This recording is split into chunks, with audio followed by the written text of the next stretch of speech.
Hello, Julia Campbell here with a very time-sensitive pre-roll. I have opened the doors to my brand new course for nonprofits, the Digital Fundraising Formula. It's a step-by-step blueprint to launching wildly successful online fundraising campaigns and a formula that you can use over and over again. And the doors are only open until September 20th. Class starts September 20th. So go to digitalfundraisingformula.com, and take a look, sign up, register, and I really hope to see you on the inside. All right, let's get to the episode. Hello, and welcome to Nonprofit Nation. I'm your host, Julia Campbell, and I'm going to sit down with nonprofit industry experts, fundraisers, marketers, and everyone in between to get real and discuss what it takes to build that movement that you've been dreaming of. I created the Nonprofit Nation podcast to share practical wisdom and strategies to help you confidently find your voice, definitively grow your audience, and effectively build your movement. If you're a nonprofit newbie or an experienced professional who's looking to get more visibility, reach more people, and create even more impact, then you're in the right place. Let's get started.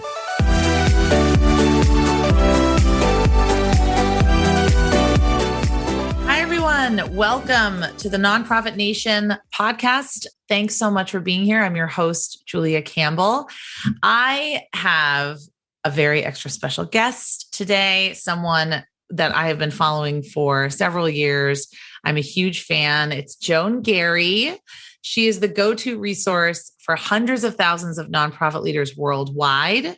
Through her blog, podcast, and book, Joan Garry's Guide to Nonprofit Leadership, she has become the Dear Abby of the nonprofit sector, advocating for the success of nonprofits large and small. She's also the founder of the Nonprofit Leadership Lab, often called Netflix for small nonprofits, which I love, the monthly subscription they can't live without. It's an online educational and community portal she leads for board and staff leaders of small nonprofits. Welcome, Joan. Hey, Julia. I'm really glad to be here. Thanks a lot for giving me the opportunity to chat. Yes. All right. Well, let's start with sort of how you got involved with nonprofit work. I know that's a big question. So it is not at all the path that I had imagined. And I had been in the corporate sector for about 15 years in the entertainment business, actually. I was part of the team that launched MTV back in 1981 when, in fact, there were music videos. Thank you for that. I watched it every day for like 10 hours a day. Yeah, I'm sure your parents aren't thanking me. Yeah. Anyway, so I worked at MTV for about 7 or 8 years, and then I worked at Showtime for about 7 or 8 years. And when I was at Showtime, I was working on a startup, starting up what it was then called a pay-per-view business. And the primary way we were making money was boxing, which I had less than zero interest in. And I found myself managing the joint venture between Showtime and Don King. And I just kept thinking, there must be something better I could be doing with my skills and experience. And concurrently, my wife and I were having a family, and we had gone to court in the state of New Jersey so that I could legally adopt my partner's biological kids. So she did all the birthing, I did all the catching. And we won that case, and I kind of had this like cheesy aha moment that one person can actually really make a difference. And we did make a huge difference in the lives of many gay and lesbian couples in the state of New Jersey. And so when a job opened up to run a gay rights organization, I was like, somebody like me ought to have a job like that. Mm-hmm. And I figured that I would, if I got it, and I didn't think they'd hire me, I'd do it for 4 or 5 years, and then I'd, pay my dues and go back to where I came from. And to think that I am now what you just described in that bio is kind of hilarious, because I arrived to the nonprofit sector with good communication skills, good relationship skills, but not an ounce of prior experience in a nonprofit staff role. And I had never asked anybody for money before in my life. And so that's how I wound up in the nonprofit sector. And I just I fell in love with it. The thought that I got paid to do something that mattered, that I could make the world a better place for my kids. It was almost addictive and transformative for me. So I did. Fantastic. Tell me about the work that you do now. So I became a bit of an accidental consultant because after I left GLAAD. Don't we all? Do we all? Yeah, I think so. Okay. I don't, maybe some people do. And we should get their contact information. Yes, and figure out what. Yeah, what was that recipe? My recipe was I'm going to leave my job at GLAAD to chaperone our 3 kids through junior high and high school because that is a full-time job. In fact, it was in many ways harder than actually advocating for the LGBT community. So I picked up consulting jobs along the way and I realized I actually liked it. And then I met up with a guy named Scott Paley who runs a digital marketing firm. And he said, you should write a blog. And so I did. And it filled this gap. I mean, I think that that's a really important thing about, entrepreneurialism and social enterprise is, can you find a gap? Mm-hmm. Is there a place where a gap that you are uniquely suited to fill? It's something I talk a lot about when I talk about nonprofit founders, people who found organizations, that it has a similar trajectory.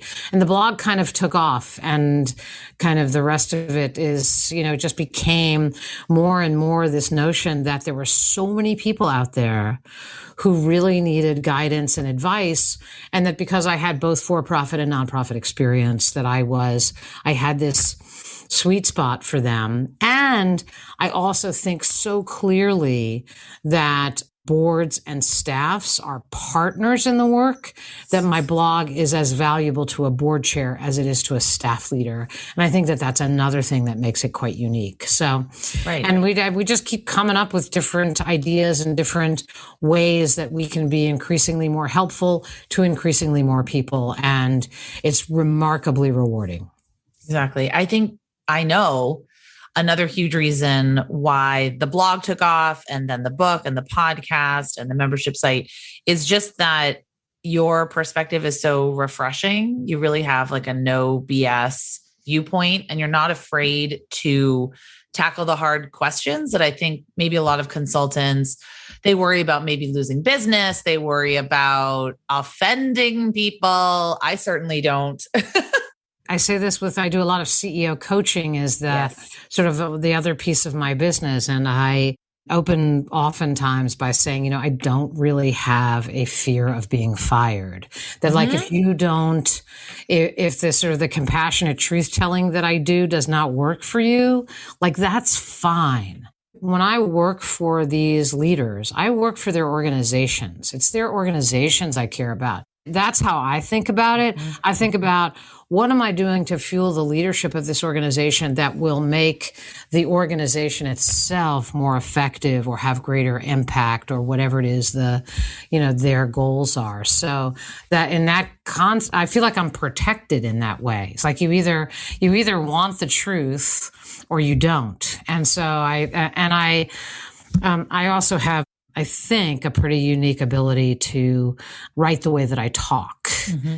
And so I think that makes my blog a little bit more accessible, which is how the Dear Abby thing came up, is that like people started emailing me from like Yukon, Oklahoma and saying, I have a small choir. Do you know any board members out here, Right. And I was like, no, I don't even know where Yukon, Oklahoma is. But then it was like, oh my God, how many choirs are there around the country that really need help trying to figure out how to build their boards? Exactly. And that's how the Leadership Lab came to be. So one of your blog posts, your recent blog posts, you wrote, for nonprofits, there's no going back to normal. 2020 obviously was an incredibly disruptive year for the sector, for entrepreneurs as well, but for fundraising, for marketing. And a lot of organizations I work with, I think, unfortunately, they wanted to kind of maybe bury their head in the sand, wait for the dust to settle, wait for things to go back to normal. So can you expound on this idea? There's no going back to normal. I fully subscribe to it. Sure. Well, first of all, I don't think normal was all that it was cracked up to be. And so I don't understand, was normal Mad Men years? Like what was normal? No, I don't really know. Normal is I don't budget for a cash reserve. Normal is I put all my eggs in a gala basket, right? I mean, Yes. so normal is especially for organizations of smaller sizes, normal is a board recruitment strategy that I call butts and seats. Yes. Right. Right. And you have a pulse. Yeah. Right. You have like, what's your strategy? I need board members. Like that doesn't work. Right. So I think the first thing is, and I think that normal was not all that was cracked up to be.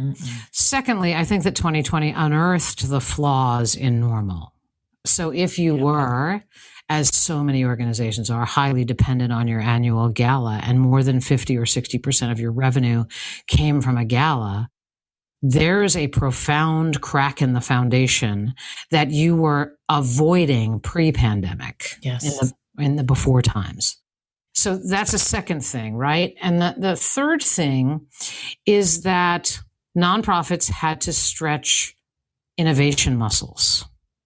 They had to do things differently because what they were doing was actually not working. So if they couldn't do a gala, they had to do something different. If they couldn't, they ran a senior center and they had to support seniors. They had to figure out something different to do. And so it's an interesting thing, Julia, and I suspect that you find this with clients also, is that innovation is what creates nonprofits, but that they actually can be quite risk averse. That they actually are afraid to take chances for fear of, I don't know, pissing off the board or pissing off donors or whatever it might be. But there was no choice, right? You had exponentially greater need in many cases and exponentially fewer resources, and you had to completely change the way you thought about your work. So why is it that we can't go back to normal? Because normal was not what it was cracked up to be, and because we all took a serious bite of what innovation can actually do in terms of greater reach and greater impact. And if we decide to lose that, we miss the opportunity to continue to have exponential impact in our work. Absolutely. And beyond just technological innovation, there were so many disruptions that really kind of threw us for a loop. Especially, I work with a lot of marketers. I work with a lot of fundraisers. They want to put their heads down and send their emails, do their social media posts, write their annual appeal letters. But, there was the disruption of the election, the Capitol insurrection, a polarizing political climate, increased calls for racial justice, all of, increased calls for racial justice I completely support. How do you coach or talk to your community about having these incredibly difficult conversations, ones they've never had before? Well, I think, it's interesting. Disruptions, it's an interesting word, really, in the sense that part of what you just described, Julia, is that our society was ignited, not necessarily in ways that we would have liked. But, I think I'm a huge baseball fan, and I think about there are people in the stands and there are people in the field. And I actually think that one of the things that happened in 2020 is people became more aware of their role as citizens. And I think that if you become more aware of your role as a citizen, you get antsy sitting in the stands. And I actually think that the disruption brings more opportunity in a lot of ways to organizations to be able to invite those people to come onto the field with them, right? Is that the people are much more, my hands are kind of shaking, like ignited, energized, right? And I think you combine that with injustice front and center. You combine that with a public health pandemic that literally is terrifying to people. And you think to yourself, life is short. I need for there to be meaning and purpose in my life. And you are an ignited citizen. And that is it's a completely different pond, I think, that nonprofits are swimming in. So that's how I see the sort of the impact of the disruptions. I see them as like engagement opportunities. Maybe that's like really cheesy, but that's what I see. How many people do you know, Julia, who came out of 2020 and have said, I need to do something purposeful. I need to do something that has some meaning. How many people are going to retire because they like made it through the pandemic and there they are wanting to be of service? Like, I just think that our citizenry is much more highly engaged. We're fired up. And I know we just talked about Rachel Rogers, who is an author and an entrepreneur that I greatly admire. And on her podcast this week, she said, we did not come out of the pandemic just to be cute. We came out to be fierce, fabulous. Yes. We came out fired up. We did not come out just to be safe, just to be cute. So I guess in that vein, what innovations, are there examples of innovations that you've seen in the last year into this year in the nonprofit space that you can cite as examples? Many of the ones that I guess I would point to, Julia, are around the use of technology. Yes. And I'm not just talking about Zoom, but even Zoom has presented opportunities. But I'm talking about one of my favorite clients runs a senior resource center in Princeton. And clearly can imagine, sort of how he was thinking about his work in March of last year, right? He has a senior center. Nobody could come to it. He has a senior center to fight isolation and people were on lockdown. So how does he think about his work? So he has something called the Evergreen Forum, which is a program that you can go to the senior center and take classes like women directors of the 20th century, or like substantive academic classes. And he uses retired professors and stuff like that. Well, he got an army of students, technology army of students, to teach these folks how to deliver the content online. And then the job I would never want in a million years, another group of young people who worked with the members of the senior center to teach them how to get on Zoom. I did that this year. I taught my dad how to get on Zoom. I wanted to make just a YouTube video of teaching my mother how to use her Kindle many years ago. And, but he transformed how people could deliver those services and in fact, made the work of the senior center accessible to people who couldn't get out of their houses, not just on lockdown, but even people for whom disability precluded their being there. And he was able to reach people outside of Princeton. And the takeaway is that technology is not just a customer service function at the Princeton Resource Center anymore. It's actually a senior member of the senior leadership team who is thinking in an integrated fashion about the programs of the Princeton Senior Resource Center and how to deliver those programs differently. And he's running a capital campaign to expand the facility itself. So that's one of the biggest innovations I think that I have seen in 2020 is that technology is no longer fixing your computers and getting the Microsoft update. It is central to your ability, which I think is actually a key thing for nonprofits to be thinking about. It is central to your ability to build an army of people who love your organization and want to be a part of it. Well, that segues into the next topic that I want to discuss, because that is something I focus on with my students, with my clients. I talk to them and I try to instruct them and shift the mindset from technology as a transaction into helping them build an engaged community. You call it an army of the engaged. So how can we help nonprofit leaders not only see the digital revolution as a way to maybe turn on this money spigot or Facebook fundraising or an ATM. I almost said ATM machine. And my husband that's very Massachusetts. That's so funny. Or an ATM. But how can we build our army of the engaged? So I think that there's a couple of things. One is that nonprofit leaders have to reframe and market the reframe of technology. Oh, I love that. Right? Is that market the reframe, because the funders, the board members, the funders see it as overhead. Yes. Right? Why? Like, Mhm. to me, this is the big aha, right? Is that the funders think of it that way and the board thinks of it that way. And so they're going to cut it. Oh, well, we don't need as much of that.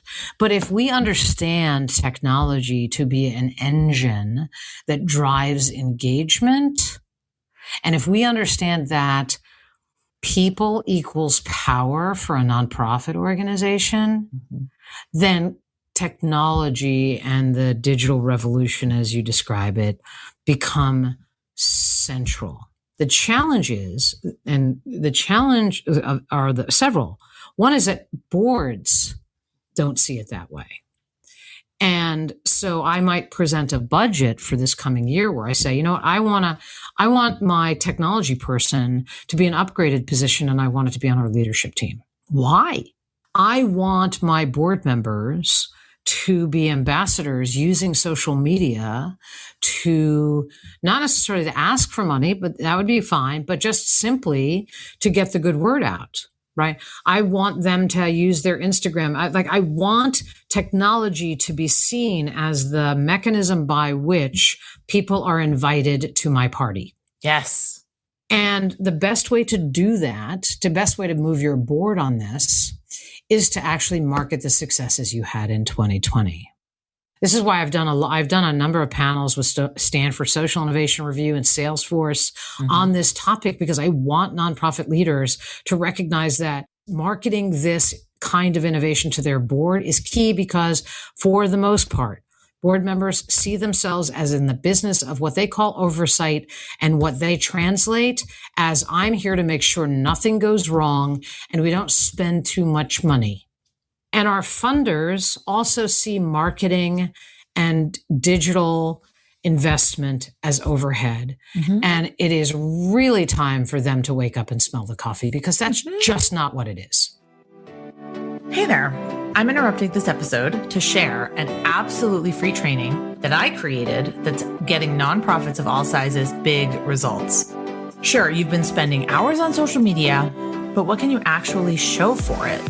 With all this posting and Instagramming and TikToking, does it really translate into action?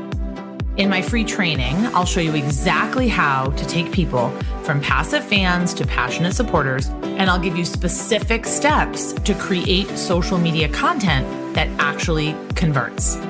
Head on over to nonprofitsthatconvert.com. Again, that's nonprofitsthatconvert.com, and start building a thriving social media community for your nonprofit right now, without a big team, lots of tech overwhelm, or getting stuck on the question, what do I do next? Let me show you how it's done. I can't wait to see what you create.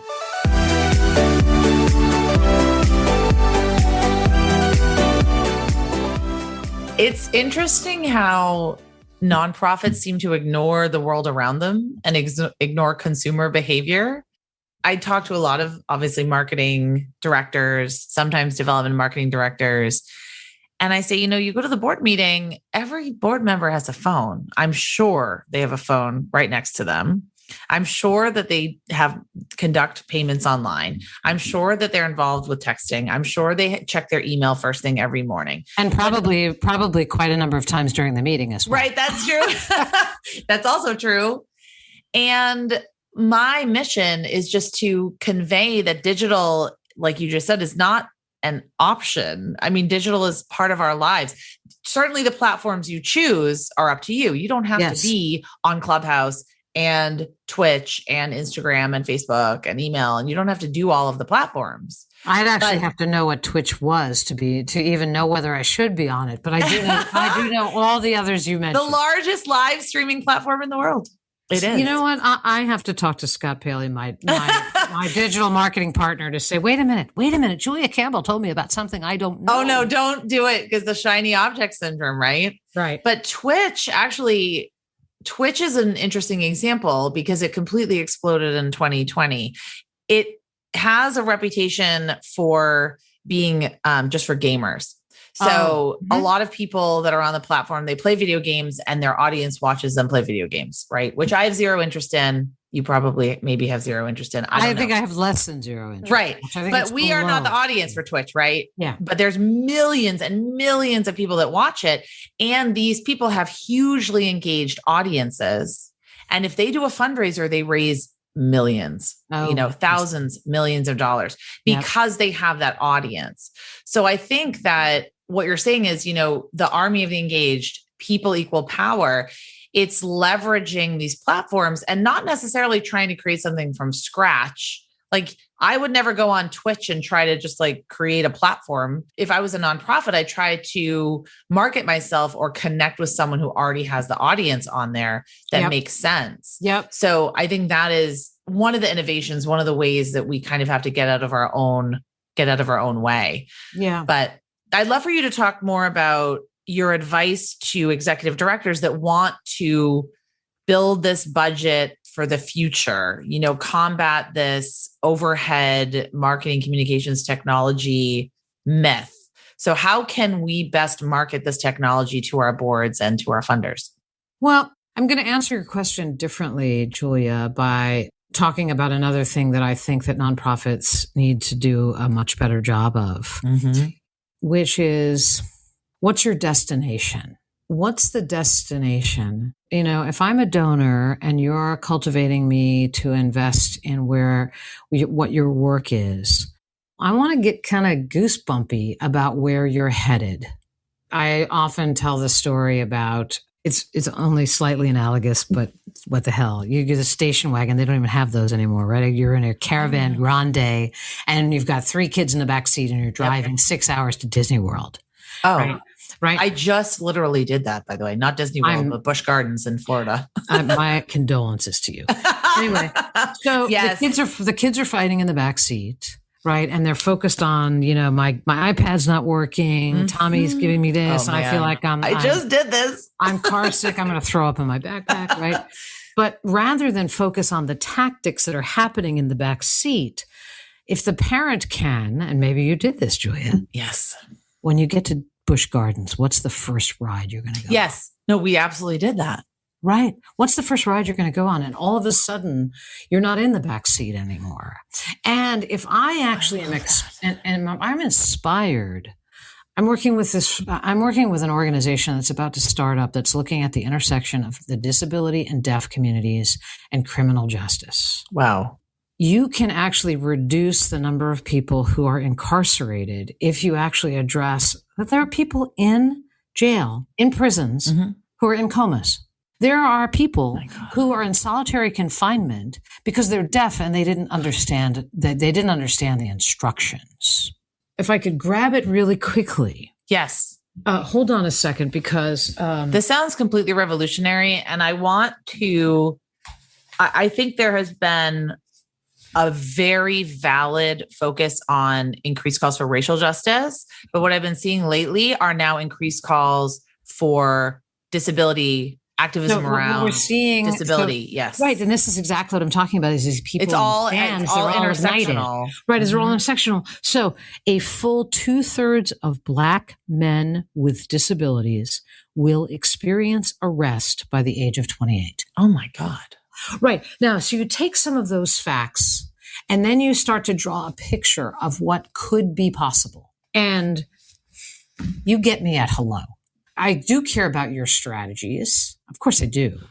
But I am so ignited by your destination of reducing incarceration by just focusing on the intersectionality of disability and deaf people and the criminal justice system that I am just in.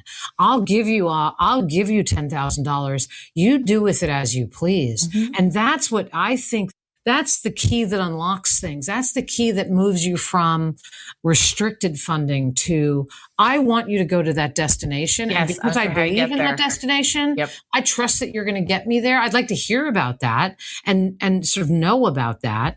But like there, I want to go there. And that's how you get multi-year gifts, right? And multi-year unrestricted gifts so that I could invest in technology and all of those kinds of things. Exactly. So it's Simon Sinek, start with why. A lot of my teaching is always the curse of knowledge that organizations have, and they go too into the weeds, especially on social media and digital platforms. And they start saying, here are the 25 programs we provide before they've even said hello to you, before they've even gotten you on board with the mission, and get on board with the destination. I love that. So if you have that destination, if you can bring people along with the destination, then you can start educating them. Yeah. And when I talk about this, when we talk about destination, I'm not talking about some paralytic, some kind of, aspirational, like, you're at a cocktail party and somebody says, what's the vision for your organization? We expect to, our goal is to end human trafficking everywhere in the world.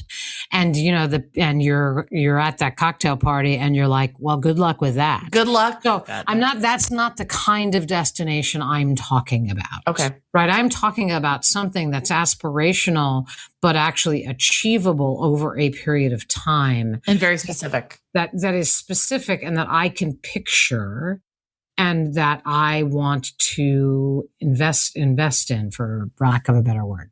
I think a great example is Feeding America. They do their No Kid Hungry campaign every summer.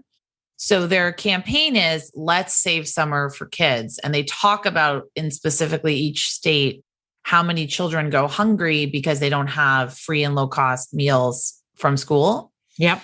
And it's a very specific campaign that they run in every state. Like I've known the campaign in Massachusetts. Yeah. I think that's it's not let's end childhood hunger, which is obviously their grander vision. Yes. Right. You say something like that to me, I say, I want to be on board with that, but I don't really know where to begin. I don't understand, like, where do I start? But if I donate $25, $250, I can help save summer for these particular kids, or I can help alleviate this particular specific aspect of the problem. Well, and I think that so much of what you do, Julia, is about helping nonprofits to understand that marketing matters, right? I think it's and so important.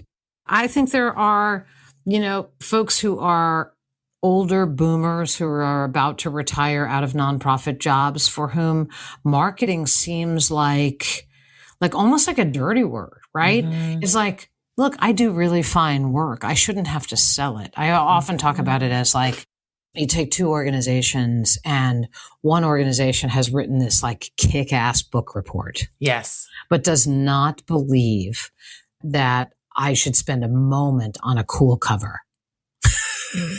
Right. Oh my gosh. And then I have another organization and maybe it's like the report's good. It's not great. Maybe it's a B instead of an A+, but it has a fantastic cover. And I'm not suggesting that people do B-level work. Don't make the mistake. I know. I'm just horrified. No, I'm just kidding. Right. But the power of the cover about how you talk about your work, about the stories you tell, about using real people's names, right? About those things actually matter because they are the keys to an invitation. Right. Mm-hmm. An invitation to know more and do more for our cause. I love what you said, inviting an invitation to the party, and you can come. And if you don't come, that's cool. Maybe you'll come to the next one. This is what I talk about this a lot when it comes to fundraising, right? My job is to send out the evite, to tell them it's going to be a great party, right? Once I've done that, my job is done. And then to create a great experience for your guests that want to come. Right. And when they come, it should be a great party, right? Yep. I should, right. It is a lovely thing to invite someone to make a donation to an organization because or to volunteer because it brings them closer. And the closer they come, the closer they want to be. It's a gift to invite them. They can decide either that they're busy that night or that that's not the party they want to go to. They actually really are into this party over here. But if people started to think about this in my baseball stadium metaphor as I'm doing this incredible work down here on the field. Yes. It's meaningful. It has purpose. It's going to change the world in some small ways or large ways. I'd like to invite you to come down and play third base. Whether they choose to come down or not is their choice. but it's my choice to actually make the invitation. And back to our earlier conversation, I believe that more and more people up in those stands are just waiting for the invitation. Yes. Okay. And I think that technology is a way to expand, just like an Evite, to expand your invitations to those folks. I think that's a perfect note to end on. I completely agree. Let us know, where do you want people to connect with you? Where do you want them to find out more about you and the Leadership Lab? Yeah. So joangarry.com with 2 R's is actually sort of the best place to start. Learn more about the Nonprofit Leadership Lab either through that or at nonprofitleadershiplab.com. But you can, if you go to joangarry.com, you'll find your way to my book and my blog and my podcast and the Leadership Lab. So it's pretty much a one-stop shop. I mean, I think you share one of the things. I was really happy to be invited onto this podcast, Julia, because I think we're kindred spirits in the value, the real deep, profound value that nonprofits play in building a truly civil society. And I do feel like 2020 put a spotlight on that. And I'd like to see, thanks to voices like yours and others, it's time for us to stop talking about those nice people who work at nonprofits. They're not just nice. They are doing the most important work there is. They are where we should all be looking to for, if you want to know what a leader looks like, you don't have to necessarily look at elected officials. And in fact, they disappoint us often, but the leaders of nonprofits never do. They provide us with hope. They model what it means to actually get out of the stands and onto the field. And so I like to think that 2020, if we actually don't go back to normal and we really sort of embrace innovation, that it can really be, the year of the .org, if you will. Yes, I love that. Get out of the stands and onto the field. We are on the field. We are. We're encouraging those in the stand. Come on down. Come on down. And I love baseball as well. So just a little plug, go Red Sox. Yeah, that's not my team, but it's okay. Yes. All right. Well, maybe we'll see a game together. That would be amazing. I would love that. Yeah, it would be pretty awesome. And my daughter lives up in JP. So yes, if you're ever up here, please let me know. We'll go see a game at Fenway. I have never been to Fenway, so I would actually think that would be quite fun. And isn't it fun to think that travel is something that is on the horizon? It's on the horizon. It's on the menu. Well, thank you so much, Joan. It's always a pleasure. And we will link to all of that in the show notes. The Leadership Lab, they open their doors very infrequently. So make sure you get on Joan's email list if you're interested in a spot in the lab. So you'll get a notification when they next open their doors. So thanks again. It has been a pleasure. Always a pleasure to talk with another kindred spirit who's trying to fuel leadership in the nonprofit movement. So I welcomed the opportunity and enjoyed the conversation.